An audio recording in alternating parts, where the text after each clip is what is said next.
ओम शांति। आज 21 नवंबर 2024। आज के ईश्वरीय महावाक्यों में हमारे परम पिता परमात्मा शिव कहते हैं, हमारे प्यारे बाबा हमसे कहते हैं, मीठे बच्चे, तुम्हें अब टीचर बन सबको मन वशीकरण मंत्र सुनाना है। तुम्हें अब टीचर बन सबको मन वशीकरण मंत्र सुनाना है। ये तुम सब बच्चों की ड्यूटी है। प्रश्न है, बाबा किन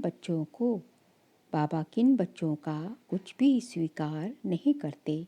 उत्तर है, जिन्हें अहंकार है, मैं इतना देता हूँ, मैं इतनी मदद कर सकता हूँ, बाबा उनका कुछ भी स्वीकार नहीं करते। बाबा कहते, मेरे हाथ में चाबी है, चाहे तो मैं किसी को गरीब बनाऊं, चाहे किसको साहूकार बनाऊं। ये भी ड्रामा में राज है। जिन्हें आज अपनी साहूकारी का घमंड है, वह कल गरीब बन जाते और गरीब बच्चे बाप के कार्य में अपनी पाई पाई सफल कर साहूकार बन जाते हैं। ओम शांति। ये तो रूहानी बच्चे जानते हैं कि बाप आए हैं हमको नई दुनिया का वर्षा देने। ये तो बच्चों को पक्का है ना कि जितना हम बाप को याद करेंगे उतना पवित्र बनेंगे। जितना हम अच्छा टीचर बनेंगे उतना ऊंच पद पाएंगे। बाप तुम्हें टीचर के रूप में पढ़ाना सिखाते हैं, तुमको फिर औरों को सिखाना है। तुम पढ़ाने वाले टीचर जरूर बनते हो, बाकी तुम कोई का गुरु नहीं बन सकते हो, सिर्फ टीचर बन सकते हो। गुरु तो एक सतगुरु ही है, वह सिखलाते हैं। सर्व का सतगुरु एक ही है, वह टीचर बनाते हैं। तुम सबको टीच करके रास्ता बताते रहते हो। मन मनाभव का बाप ने तुम्हारे पर ये ड्यूटी रखी है कि मुझे याद करो और फिर टीचर भी बनो। तुम कोई को बाप का परिचय देते हो तो उनका भी फर्ज है बाप को याद करना। टीचर रूप में सृष्टि चक्र की नॉलेज देनी पड़ती है। बाप को जरूर याद करना पड़े। बाप की याद से ही पाप मिट जाते हैं। बच्चे जानते हैं हम पाप आत्मा हैं, इसलिए बाप सबको कहते हैं, अपने को आत्मा समझ बाप को याद करो तो तुम्हारे पाप मिट जाएंगे। बाप ही पतित पावन है, मुक्ति बताते हैं। मीठे बच्चे, तुम्हारी आत्मा पतित युक्ति बताते हैं। मीठे बच्चे, तुम्हारी आत्मा पतित बनी है, जिस कारण शरीर भी पतित बना है। पहले तुम पवित्र थे, अभी तुम अपवित्र बने हो। अब पतित से पावन होने की युक्ति तो बहुत सहज समझाते हैं। बाप को याद करो तो तुम पवित्र बन जाएंगे। उठते बैठते चलते बाप को याद करो। वो लोग गंगा स्नान करते हैं तो गंगा को याद करते हैं, समझते हैं वह पतित पावनी है। गंगा को याद करने से पावन बन जाना है, परंतु बाप कहते हैं मैं पतित पावन हूँ।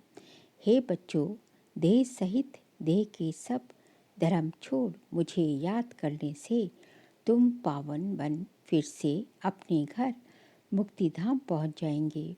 सारा कल्प घर को भूले हो, बाप को सारा कल्प कोई जानता ही नहीं है। एक ही बार बाप खुद आकर अपना परिचय देते हैं। इस मुख द्वारा, इस मुख की कितनी महिमा है।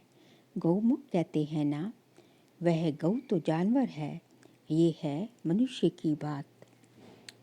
तुम जानते हो ये बड़ी माता है, ब्रह्मा बड़ी माता है, जिस माता द्वारा शिव बाबा तुम सबको एडॉप्ट करते हैं। तुम अभी बाबा बाबा कहने लगे हो। बाप भी कहते हैं इस याद की यात्रा से ही तुम्हारे पाप कटने हैं। बच्चों को बाप याद पड़ जाता है, उसकी शक्ल आदि दिल में बैठ जाती है। तुम बच्चे जानते हो जैसे हम आत्मा हैं वैसे वह परम आत्मा है। शक्ल में और कोई फर्क नहीं है। शरीर के संबंध में तो फीचर्स आदि अलग हैं, बाकी आत्मा तो एक जैसी ही है। जैसे हमारी आत्मा वैसे बाप भी परमात्मा है। तुम बच्चे जानते हो, बाप परमधाम में रहते हैं, हम भी परमधाम में रहते हैं। बाप की आत्मा और हमारी आत्मा में और कोई फर्क है नहीं। वह भी बिंदी है, हम भी बिंदी हैं। ये ज्ञान और कोई को है नहीं, तुमको ही बाप ने बताया है। बाप के लिए भी क्या क्या कह देते हैं। सर्वव्यापी है, पत्थर ठिक्कर में है, जिसको जो आता वह कह देते हैं। ड्रामा प्लान अनुसार भक्ति मार्ग में बाप के नाम, रूप, देश, काल को भूल जाते हैं। तुम भी भूल जाते हो। आत्मा अपने बाप को भूल जाती है, बच्चा बाप को भूल जाता है, तो बाकी क्या जानेंगे। गोया निधन के हो गए। धनी को याद ही नहीं करते, धनी के पाठ को ही नहीं जानते, अपने को भी भूल जाते हैं। तुम अच्छी रीति जानते हो, बरोबर हम भूल गए थे। हम पहले ऐसे देवी देवता थे, अब जानवर से भी बदतर हो गए हैं। मुख्य तो हम अपनी आत्मा को भी भूले हुए हैं। अब रियलाइज़ कौन कराए। कोई भी जीवात्मा को ये पता नहीं होगा कि हम आत्मा क्या हैं, कैसे सारा पाठ बजाते हैं। हम सब भाई भाई हैं। ये ज्ञान और कोई में है नहीं। इस समय सारी सृष्टि ही तमो प्रधान बन चुकी है। ज्ञान नहीं है। तुम्हारे में अब ज्ञान है। बुद्धि में आया हम आत्मा इतना समय अपने बाप की ग्लानि करते आए हैं। ग्लानि करने से बाप से दूर होते जाते हैं, सीढ़ी नीचे उतरते गए हैं। ड्रामा प्लान अनुसार मूल बात हो जाती है बाप को याद करने की। बाप और कोई तकलीफ़ नहीं देते हैं। बच्चों को सिर्फ बाप को याद करने की तकलीफ़ है। बाप अभी बच्चों को कोई बाप अभी बच्चों को कोई तकलीफ़ दे सकते हैं क्या? लॉ नहीं कहता। बाप कहते हैं मैं कोई भी तकलीफ़ नहीं देता हूँ। कुछ भी प्रश्न आदि पूछते हैं, कहता हूँ इन बातों में टाइम वेस्ट क्यों करते हो। बाप को याद करो, मैं आया ही हूँ तुमको ले जाने। इसलिए तुम बच्चों को याद की यात्रा से पावन बनना है। बस मैं ही पतित पावन बाप हूँ।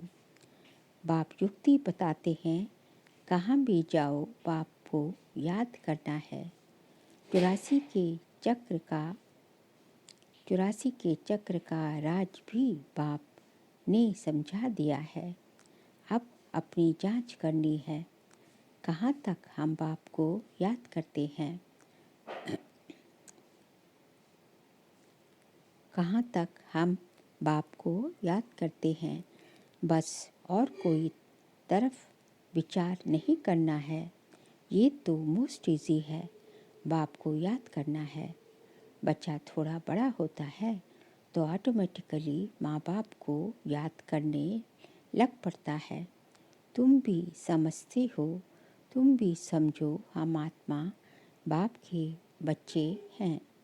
याद क्यों करना पड़ता है? क्योंकि हमारे ऊपर जो पाप चढ़े हुए हैं वह इस याद से ही ख़त्म होंगे। इसलिए गायन भी है, एक सेकंड में जीवन मुक्ति। जीवन मुक्ति का मदार पढ़ाई पर है और मुक्ति का मदार याद पर है। जीवन मुक्ति का मदार पढ़ाई पर है और मुक्ति का मदार याद पर है। जितना तुम बाप को याद करेंगे और पढ़ाई पर ध्यान देंगे तो ऊंच नंबर में मर्तबा पाएंगे। धंधा आदि तो भल करते रहो, बाप कोई मना नहीं करते। धंधा आदि जो तुम करते हो वह भी दिन रात याद रहता है ना, तो अब बाप ये रूहानी धंधा देते हैं। अपने को आत्मा समझ मुझे याद करो और 84 के चक्र को याद करो। मुझे याद करने से ही तुम सतो प्रधान बनेंगे। ये भी समझते हो अभी पुराना चोला है, फिर सतो प्रधान नया चोला मिलेगा। अपने पास बुद्धि में तंत्र रखना है जिससे बहुत फ़ायदा होना है। जैसे स्कूल में सब्जेक्ट तो बहुत होते हैं, फिर भी इंग्लिश पर मार्क अच्छी होती है, क्योंकि इंग्लिश है मुख्य भाषा। उन्हों का पहले राज्य था, इसलिए वह ज़्यादा चलती है। अभी भी भारतवासी कर्जदार हैं, भल कोई कितने भी धनवान हैं, परंतु बुद्धि में ये तो है ना कि हमारे राज्य के जो हेड्स हैं वह कर्जदार हैं। गोया हम भारतवासी कर्जदार हैं। प्रजा जरूर कहेगी हम कर्जदार हैं। ये भी समझ चाहिए ना, क्योंकि तुम राजाई स्थापन कर रहे हो। तुम जानते हो हम सभी इन सब कर्जों से छूटकर सॉल्वेंट बनते हैं। फिर आधा कल्प हम कोई से भी कर्जा उठाने वाले नहीं हैं। कर्जदार पतित दुनिया के मालिक हैं। अभी हम कर्जदार भी हैं, पतित दुनिया के मालिक भी हैं। हमारा भारत ऐसा है। गाते हैं ना, तुम बच्चे जानते हो हम बहुत साहूकार थे, परिजादे परिजादियाँ थे। ये याद रहता है कि हम ऐसे विश्व के मालिक थे। अभी बिल्कुल कर्जदार और पतित बन पड़े हैं। ये खेल की रिजल्ट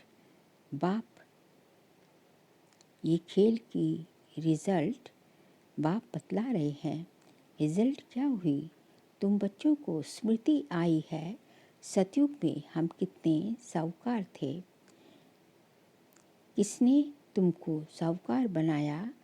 बच्चे कहेंगे बाबा आपने हमको कितना साहूकार बनाया था। एक बाप ही साहूकार बनाने वाला है। दुनिया इन बातों को नहीं मानती। लाखों वर्ष कह देने से सब भूल गए हैं, कुछ नहीं जानते हैं। तुम अभी सब कुछ जान गए हो। हम पद्मा पदम साहूकार थे, बहुत पवित्र थे, बहुत सुखी थे। वहाँ झूठ पाप आदि कुछ होता नहीं। सारे विश्व पर तुम्हारी जीत थी। गायन भी है शिव बाबा आप जो देते हो वह और कोई दे नहीं सकता। कोई की ताकत नहीं जो आधा कल्प का सुख दे सके। बाप कहते हैं भक्ति मार्ग में भी तुमको बहुत सुख अथाह धन रहता है। कितने हीरे जवाहरात थे जो फिर पिछाड़ी वालों के हाथ में आते हैं। अभी तो वह चीज़ ही देखने में नहीं आती है। तुम फर्क देखते हो ना। तुम ही पूज्य देवी देवता थे, फिर तुम ही पुजारी बने हो। आप ही पूज्य, आप ही पुजारी। बाप कोई पुजारी नहीं बनाते हैं, परंतु पुजारी दुनिया में तो आते हैं ना। बाप जो एवर प्योर है वह भी पुजारी होते नहीं। उनका धंधा है तुमको पुजारी से पूज्य बनाना। रावण का काम है तुमको पुजारी बनाना। ये दुनिया में किसको भी पता नहीं है। तुम भी भूल जाते हो। रोज रोज बाप समझाते रहते हैं, बाप के हाथ में है किसको चाहे साहूकार बनाए चाहे गरीब बनाए। बाबा कहते हैं जो साहूकार हैं उन्हों को गरीब जरूर बनना है, बनेंगे ही। उन्हों का पाठ ही ऐसा है, वह कभी ठहर ना सके। धनवान को अहंकार भी बहुत रहता है ना, मैं फलाना हूँ, ये हमको है। घमंड तोड़ने लिए बाबा कहते हैं ये जब आएंगे देने के लिए तो बाबा कहेंगे दरकार नहीं है, ये अपने पास रखो, जब ज़रूरत होगी तो फिर ले लेंगे। क्योंकि देखते हैं काम का नहीं है, अपना घमंड है। तो ये सब बाबा के हाथ में है ना, लेना व ना लेना। बाबा पैसे क्या लेंगे, दरकार ही नहीं। ये तो तुम बच्चों के लिए मकान बन रहे हैं, आकर के बाबा से मिलकर हो जाना है, आकर के बाबा से मिलकर ही जाना है। सदैव तो रहना नहीं है, पैसे की क्या दरकार रहेगी। कोई लश्कर व तोपे आदि तो नहीं चाहिए। तुम विश्व के मालिक बनते हो, अभी युद्ध के मैदान में हो। तुम और कुछ भी नहीं करते हो सिवाय बाप को याद करने के। बाप ने फरमान दिया है, मुझे याद करो तो इतनी शक्ति मिलेगी। ये तुम्हारा धर्म बहुत सुख देने वाला है। बाप है सर्वशक्तिवान, तुम उनके बच्चे हो। सारा मदार याद की यात्रा पर है। यहाँ तुम सुनते हो, फिर उस पर मंथन चलता है। जैसे गाय खाना खाकर फिर उगाड़ती है ना, मुख चलता ही रहता है। तुम बच्चों को भी कहते हैं ज्ञान की बातों पर खूब विचार करो। बाबा से हम क्या पूछें, बाप तो कहते हैं मन मना भव, जिससे ही तुम सतो प्रधान बनते हो। ये एम ऑब्जेक्ट सामने है। तुम जानते हो सर्वगुण संपन्न 16 कला संपन्न बनना है। ये ऑटोमेटिकली अंदर में आना चाहिए। कोई की ग्लानि या पाप कर्म आदि कुछ भी ना हो। कोई भी तुमको उल्टा कर्म नहीं करना चाहिए।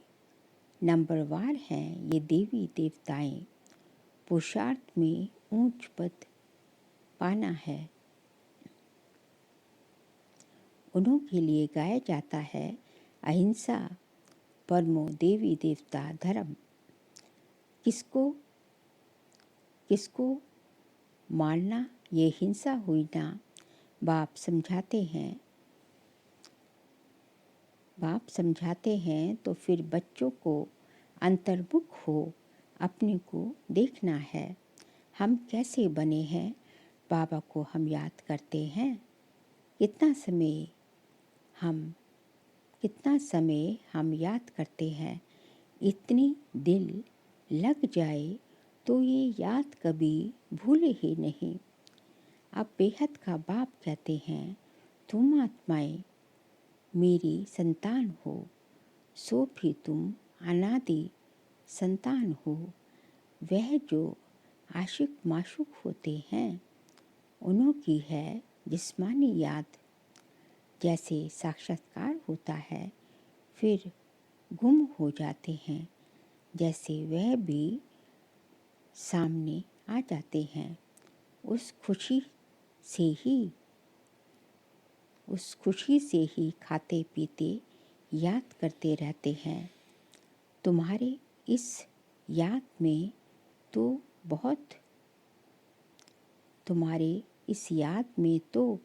बहुत बल है। एक बाप को ही याद करते रहेंगे और तुमको फिर अपना भविष्य याद आएगा। विनाश का साक्षात्कार भी होगा। आगे चल जल्दी जल्दी विनाश का साक्षात्कार होगा। फिर तुम कह सकेंगे कि अभी विनाश होना है। बाप को याद करो। बाबा ने ये सब कुछ छोड़ दिया ना। कुछ भी पिछाड़ी में याद ना आए। अभी तो हम अपनी राजधानी में चले। नई दुनिया में जरूर जाना है। योग बल से सब पापों को भस्म करना है। इसमें ही बड़ी मेहनत करनी है।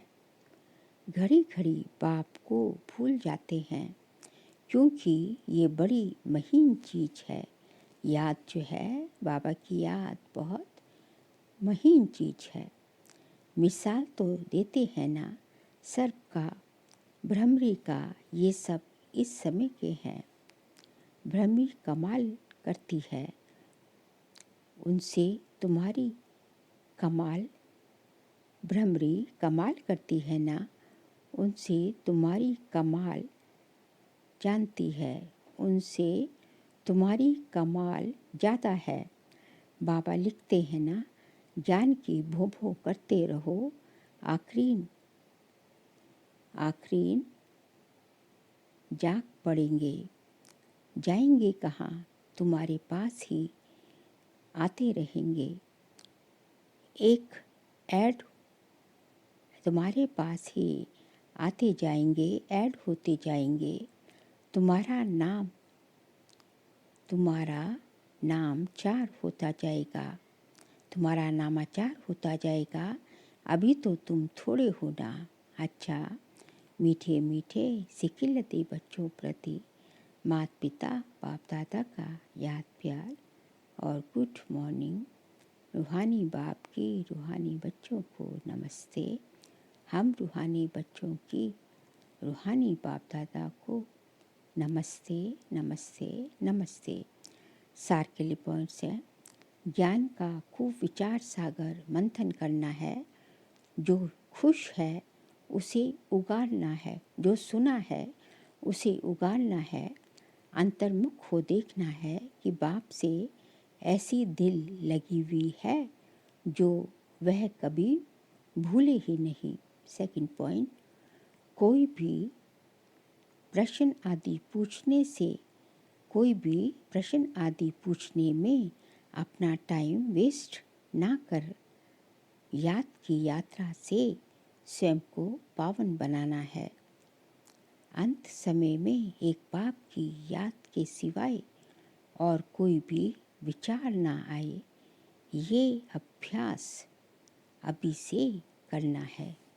आज का बाबा का वरदान है, दृढ़ संकल्प रूपी व्रत द्वारा वृत्तियों का परिवर्तन करने वाले महान आत्मा भव। दृढ़ संकल्प रूपी व्रत द्वारा वृत्तियों का परिवर्तन करने वाले महान आत्मा भव। महान बनने का मुख्य आधार है पवित्रता। इस पवित्रता के व्रत को प्रतिज्ञा के रूप में धारण करना अर्थात महान आत्मा बनना। कोई भी दृढ़ संकल्प रूपी व्रत वृत्ति को बदल देता है। पवित्रता का व्रत लेना अर्थात अपनी वृत्ति को श्रेष्ठ बनाना। व्रत रखना अर्थात स्थूल रीति से परहेज करना। मन में पक्का संकल्प लेना। तो पावन बनने का व्रत लिया और हम आत्मा भाई भाई हैं, ये ब्रदरहुड की वृत्ति बनाई।